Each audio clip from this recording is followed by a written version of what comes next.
வானத்தையும் பூமியையும் படைத்த சர்வ வல்லமையுள்ள தேவனை ஸ்தோத்தரிப்போமாக.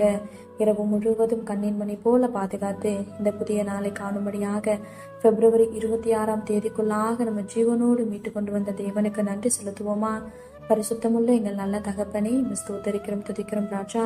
இந்த காலை நேரத்திலும் உண்மை நோக்கி பார்க்கக்கூடிய கிருபை கொடுத்ததற்காக நன்றி தகப்பனே.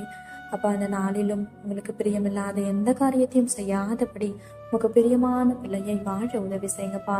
இந்த நாளிலும் எங்கள் தேவைகள் எல்லாவற்றையும் அறிந்திருக்கிறேன் ஆண்டவரே.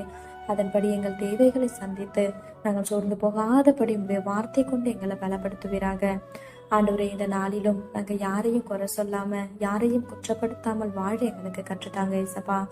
ஒருவரையும் குற்றவாளிகள் என்று தீர்க்காதிருங்கள், அப்பொழுது நீங்களும் குற்றவாளிகள் என்று தீர்க்கப்படாதிருப்பீர்கள்னு சொல்லியிருக்கீங்களா ஆண்டவரே. அப்பா, உங்க வார்த்தைக்கு கீழ்ப்படிந்து வாழ உதவி செய்யுங்கப்பா. உண்மை போல எல்லாரையும் நேசிக்கவும், எல்லாரிடத்திலும் தாழ்மையை நடந்து கொள்ளவும் கற்றுத்தாரும். இந்த நாள் முழுவதும் உங்களுடைய சித்தத்தின்படி எங்களை வழி நடத்தும். இந்த காலை நேரத்தில் செபிக்கிற ஒவ்வொருவரையும் ஆசீர்வதிங்கப்பா. அவர்கள் குடும்பங்களையும் உடைய செட்டைகளால மூடி மறைத்து பாதுகாத்துக் கொள்ளும். துதிகன மகிமையெல்லாம் ஒருவருக்கே செலுத்துகிறோம். இயேசு கிறிஸ்துவின் நாமத்தில் ஜெபிக்கிறோம் எங்கள் ஜீவனுள்ள நல்ல பிதாவே, ஆமென்.